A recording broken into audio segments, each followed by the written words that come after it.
Sit in vajrasana, kneeling down and sitting on the inner side of your leg. Your elbows in the front, leaning forward. Now rest your head between your hands on the floor.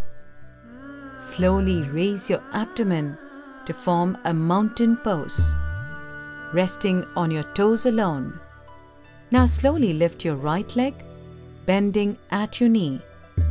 And slowly lift your left leg also, the same way. Now completely balancing with your head, lift both legs one by one, straight up in the air.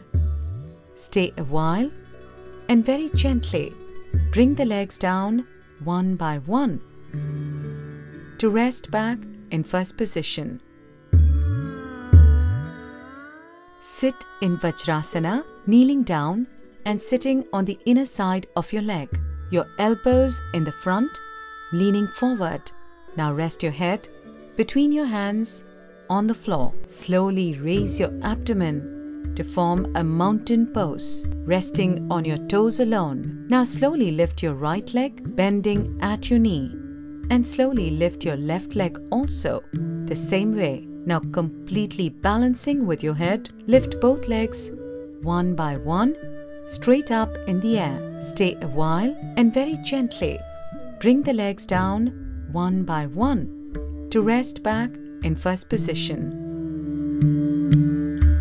Benefits: stimulates pituitary glands and pineal glands, strengthens lungs and tones abdominals, therapeutic for insomnia and mild depression.